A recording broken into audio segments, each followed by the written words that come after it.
received by a few, rejected by many, betrayed by a friend, abandoned to die alone. Yet a cross meant to judge set us free. Made to silence instead is why we sing. Designed to mock, instead used for glory. A place for the guilty became a place for the king. They tried to end it all. Instead, it was only the beginning. His body broken for you. His blood poured out for you. His life given for yours. Only by the blood are we set free.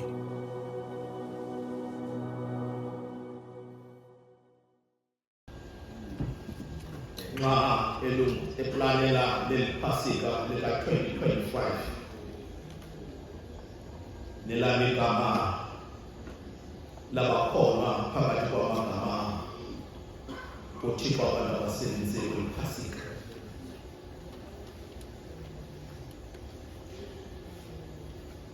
Befundisi bam, singena kwinkonzo yokubeka umzimba kaKristu ethuneni.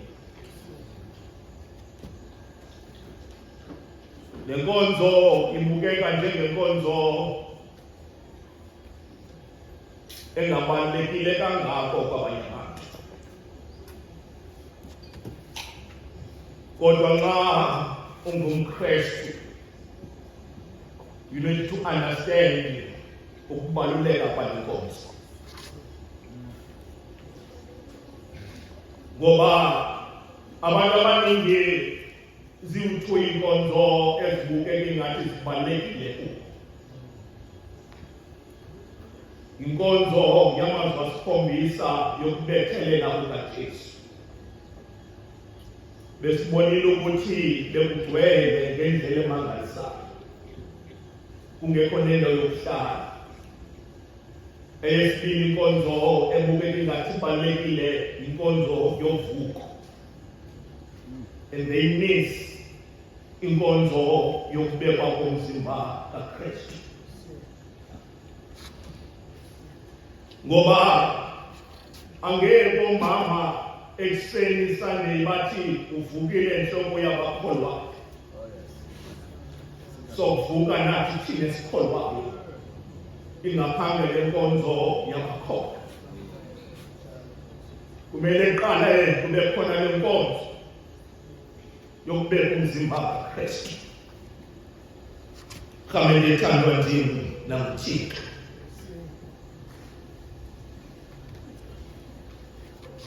Indlela yesiphambano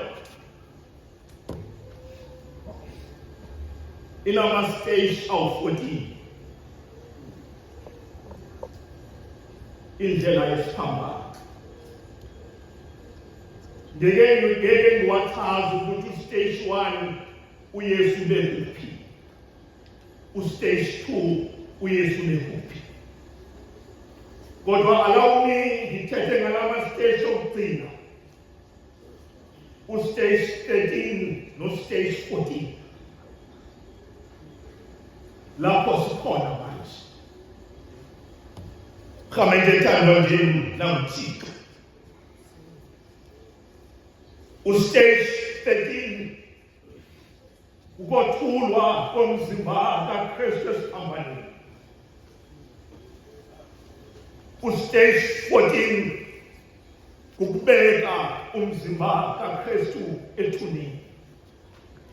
Khamele ethandwa ndini nakuThixo.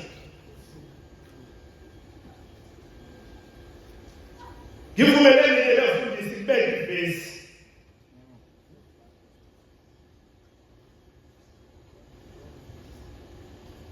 Ndike ngalwa mfundisi uMsini emveni kokusendele i-email Ngime lapha ngine-email engayisendelwayo. Angimanga nje apha without email. Engicelayo ukuthi mangizoma kulinda. Khabe ndethandwa ndini namthixo. Kuyahlupha ke mfundisi Nyoboluma uzotshelwa kusekhona inyanga ukuthi uzophatha inkonzo ethile. Ngoba uyahlanganisa usifreshe, uhlanganisa ulahle, uhlanganisa ulahle. Ngoba isikhathi side osinikezwe. Khabe ndethandwa ndini namthixo. Ivumeleni ke sekethe sempangeni ngingazulibambezela. Ngiyafuna ubamba uverse 42 ekugcineni. Othi verse 42 bambeka lapho ke uJesu ngenxa yokulungiselela kwamaJuda ngokuba ithuna laliseduze. Khabe ndethandwa ndini naNkulunkulu. Ndingumuntu othanda ukushumayela ngempilo. Ngoba impilo iyathanda ukungilekelela ukuthi mhlasimbe abantwana bakaThixo bebengangivanga bakwazi ukubamba impilo. Impilo engizanayo kule nkonzo engifuna ukuyithathela impilo kaPresiding Bishop.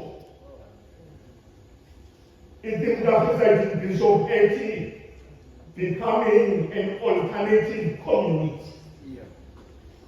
Kodwa ngifuna ukususela igama lika-community ekugcineni. Ngithi becoming an alternative disciple of Christ. Khabe ndethandwa ndini namthixo. Becoming an alternative disciple of Christ. Ndifuna ke bazali nincenge nami ukuze ni-understand okokuba le theme ngiyisusela kuphi. Uma ngithi becoming an alternative disciple of Christ. Njengoba silapha sonke singabafundi bakaKristu. Awukhathaliseki nokuba ukweyiphinda uThixo akubize kuyo kanye akubeke kuyo. Kodwa ngoba silapha nje sonke singabafundi bakaKristu. Kodwa angifuni nje sibe ngabafundi nje bakaKristu. Kodwa ngifuna sibe yilabafundi engithi namhlanje is an alternative disciple of Christ. Khabe ndethandwa ndini namthixo. Ngizomhlothandwa uNkulunkulu. Ndike ngazama mfundisi uNdondo ukubuka igama elithi alternative ngoba bathina abantu mabechaza. Bathi abanye mabechaza igama elithi alternative. But it is something that is available as another possibility or option. Khabe ndethandwa ndini namthixo. Ndifuna uzalwe njalo namhlanje bazali bami. Becoming an alternative disciple of Christ. Ngifuna sibuke bazali na sifunda le chapter kanye le ndawo esifundileyo. Sifumana amadoda amabili umbhali athetha ngawo uJosephu wase-Arimathea. Khabe ndethandwa ndini naNguthixo. Khabe ndekaNkulunkulu noNicodemus. Ndifuna sibheke sekethe sempangeni isenzo salamadoda. Khabe ndekaThixo isenzo salamadoda. Khabe ndekaNkulunkulu ndisibuka lesi senzo salamadoda. Lawa bafundi khabe lamadoda became an alternative disciple of Christ. Even emveni kokuba abafundi bakaYesu Kristu ebekade ehamba nabo khabe ndekaThixo esebenza umsebenzi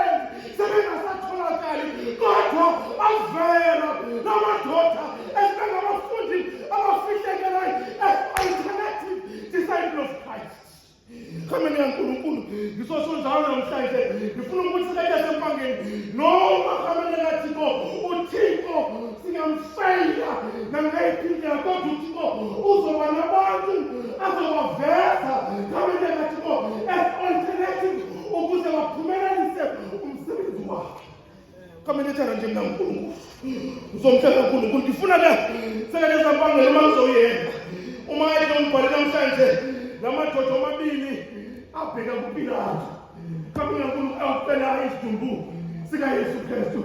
Ngiyafuna mfundisi uSondondo sike singene negumbini okanye kwi-office likaPilato singene lamadoda amabili kwi-office likaPilato kamele uNkulunkulu uma ezocela isidumbu sika Yesu Kristu. Let's remember abombala amadoda amabili abayigrupu kamele uNkulunkulu yaseHedrini igrupu ayiyona ayahamba kuYesu Kristu esiphambanweni ibimcindezela kodwa manje lamadoda awasahambisani nesenzo segrupu yaseHedrini ngokuThixo bantakwethu noma abantu bangabophila nje kodwa unabantu uThixo azobabekela egameni. Kamele uNkulunkulu abantu sayisele sempangeni noma ungalibophi elenye nabantu abathile kodwa uThixo unabantu in the same group azobasebenzisa. Kamele uNkulunkulu in the same group yayophindezela kodwa uThixo uzonabantu abazobakhupha ukuze afezekise umsebenzi wakhe. Kamele thana nje uNkulunkulu uthi umbhale uma sifuna singenele nalabafundi kwigumbuni kwi-office likaPilato kwangathi uma engena lamadoda ehleli uPilato kwithebuli yakhe etafuleni lakhe kamele uNkulunkulu esadidekile kamele uNkulunkulu kwangathi afika kusekhona nencwadi ayibhalelwa ngunkosikazi wakhe ungahlanganisi nalo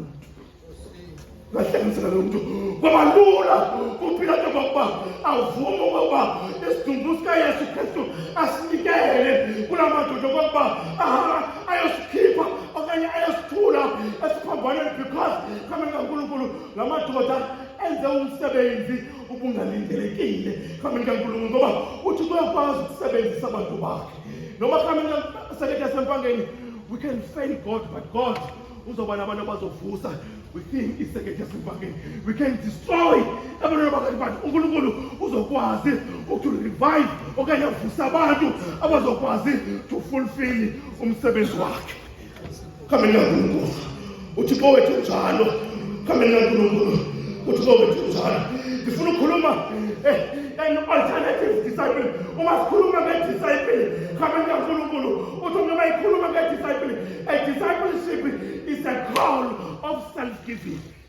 Kamele uNkulunkulu, a discipleship is a call of self-giving. Kudingeka noma ngabe umfundi kaYesu Kristu uzinikele and you sacrifice your life because of Christ. Because of the Christ. Uzinqabe kamele uNkulunkulu ngoba lamadoda kamele uNkulunkulu abeke impilo yawo at risk.